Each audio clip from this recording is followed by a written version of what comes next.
Welcome to agriculture class. आज का जो हमारा टॉपिक है वो है botanical classification. It is the most important and oldest classification of plants. ये बहुत ही इम्पॉर्टेंट और ओल्डेस्ट क्लासिफिकेशन है।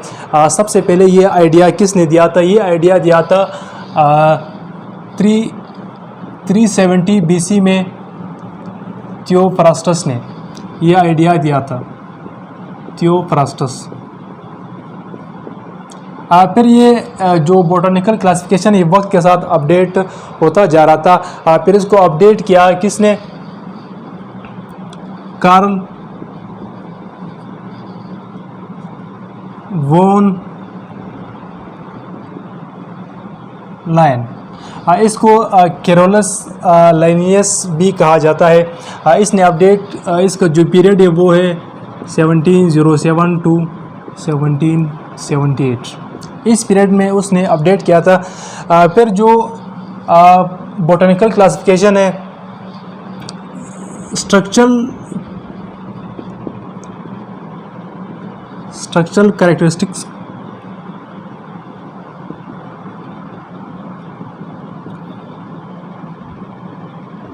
on the basis of structural characteristic basis the plant kingdom are divided into 4 divisions।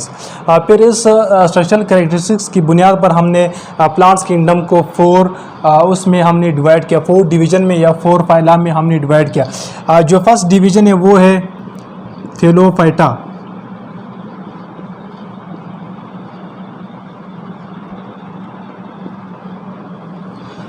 Thallophyta क्या होता है? थैलोफाइटा ये lower form of plants. ये plants का एक लोअर फॉर्म है और ये वो प्लांट्स है जिसके कोई रूट, स्टेम और लीव्स नहीं होते। दे डू नॉट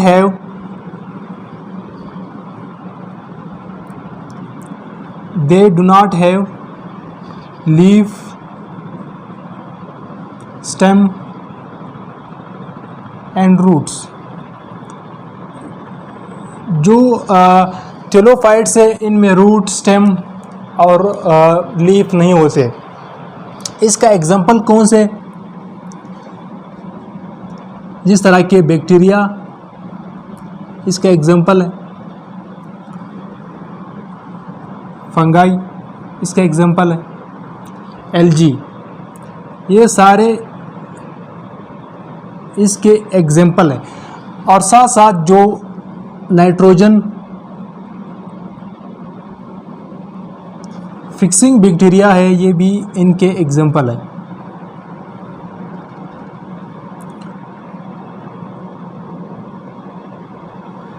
और इनमें the most familiar plants of the thallophytes are mushroom. अगर इसका मैं एग्जांपल दूं, मशरूम जो मोस्ट फेमिलियर प्लांट्स है इस थैलोफाइट्स का वो है मशरूम। जिस तरह फंगाई की वजह से काफ़ी सारे डिजीज़ भी काज होते हैं हमारे प्लांट में, जिस तरह smut disease, rust disease,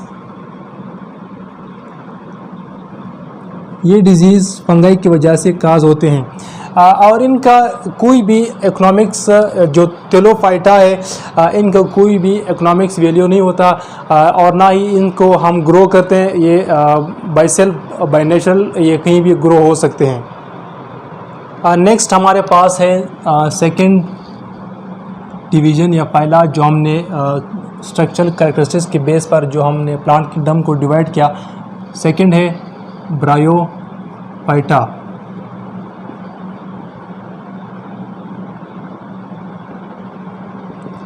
bryophyta क्या होते हैं? ये स्मॉल ग्रीन प्लांट्स होते हैं। They are small green plants. ये स्मॉल ग्रीन प्लांट्स होते हैं। इनके जो एग्जांपल है, अगर मैं इसके एग्जांपल दूं, मोसिस, लिवरवोर्ट्स, ये ब्रायोफाइटा के प्लांट्स है। हॉर्नवोर्ट्स,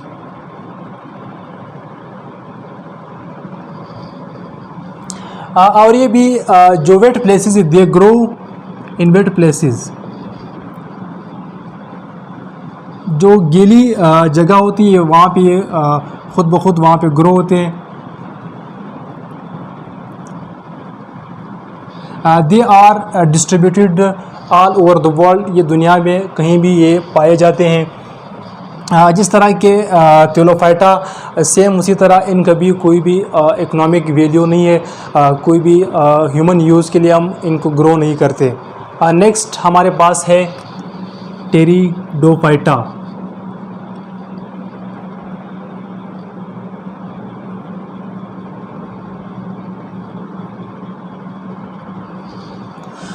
इसी तरह ये भी they are small green plants, ये भी स्मॉल ग्रीन प्लांट्स होते हैं।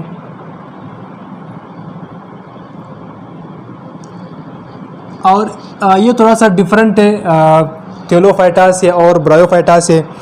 इनमें दे हैव रूट, इनमें रूट्स, स्टेम और लीव्स पाए जाते हैं। दे हैव रूट्स, इनके रूट्स होते हैं, स्टेम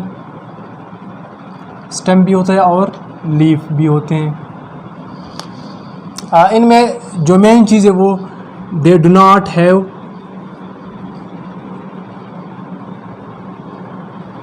इनमें सीड और फ्लावर नहीं होते। सीड एंड फ्लावर ये टेरिडोफाइटा में ये नहीं पाए जाते। पर ये अगर सीड और फ्लावर इनमें नहीं तो ये रिप्रोड्यूस किस तरह होते हैं? They reproduce by spores. इस स्पोर्स के ज़रिए ख़ुद ब खुद रिप्रोड्यूस होते हैं।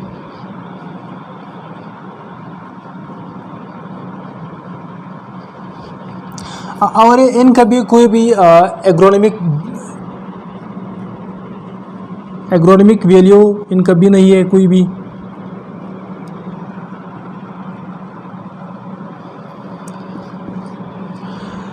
इसको जस्ट एज अ ऑर्नामेंट्स के लिए आप यूज़ कर सकते हो, खूबसूरती के लिए आप इनको इस्तेमाल कर सकते हो। यूज्ड एज ऑर्नामेंट्स, इनको हम as a ornamental plant use कर सकते हैं। अगर मैं इसका एग्जांपल दूं, इसका एग्जांपल क्या बनेगा? क्लब मोसिस, हॉर्सटेल,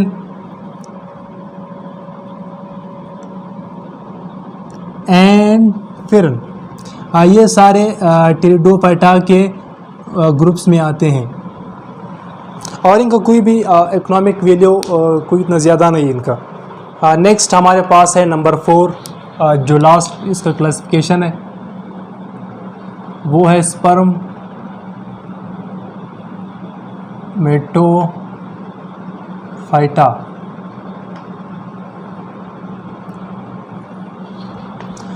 ये बहुत ही इम्पोर्टेंट है। इस ब्रांच में दे बियर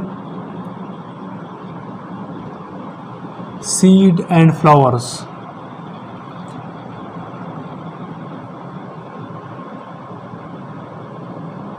जो स्पर्म मेटोफाइटा है इसमें इनके सीड्स भी होते हैं, इनके फ्लावर्स भी होते हैं। इनको हम सीड के ज़रिए रिप्रोड्यूस करते हैं, रिप्रोड्यूस बाय सीड। इनको हम सीड के ज़रिए भी रिप्रोड्यूस करते हैं। और इसका जो मोस्ट इम्पॉर्टेंट पॉइंट है वो ये है कि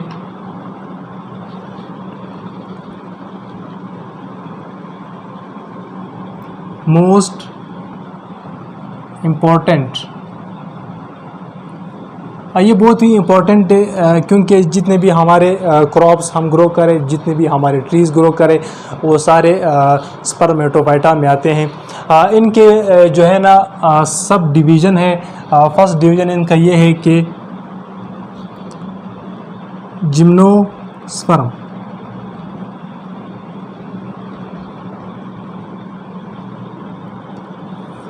ये भी स्पर्मेटोफाइटा का डिवीज़न है, इनकी एक कैटेगरी है। स्पर्मेटोफाइटा इनमें जो मोस्टली जो ट्रीज़ है, कोन बेरिंग ट्रीज़, ये सारे जिम्नोस्पर्म में आते हैं। जिस तरह अगर मैं इसका एग्जांपल दूं, सिदार, पाइन, इनका जो रिप्रोडक्शन स्ट्रक्चर है वो काफ़ी कॉम्प्लेक्स होता है।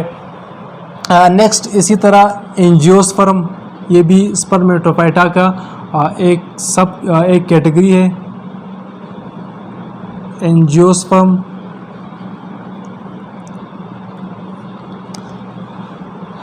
इनको हम सीड के ज़रिए जो है ना रिप्रोड्यूस करते हैं।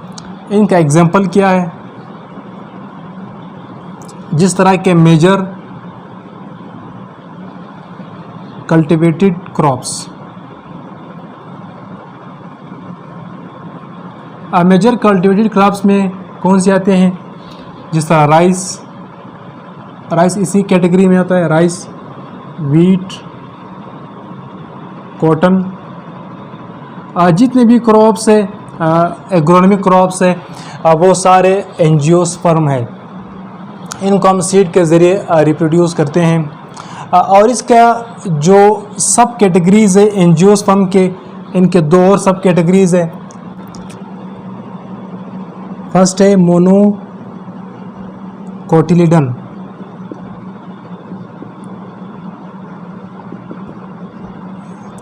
मोनो मीन एक, cotyledon mean coat.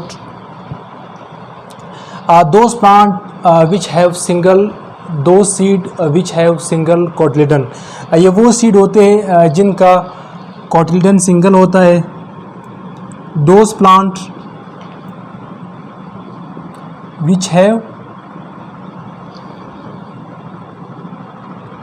Single cotyledon,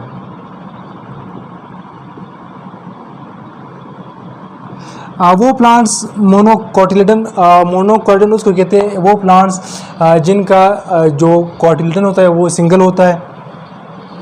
इनका जो जर्मिनेशन है,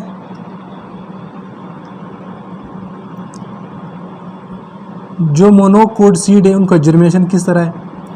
वो हाइपोजियल है।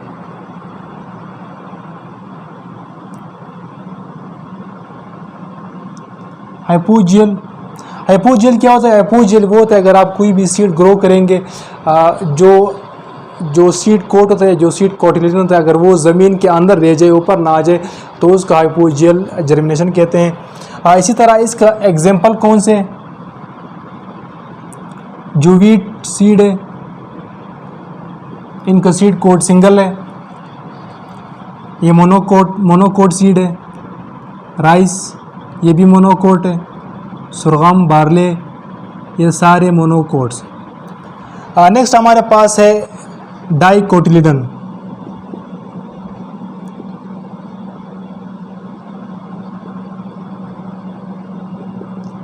यहाँ वर्ड से ही हमें शो हो रहा है, di mean two, cotyledon mean seed coat.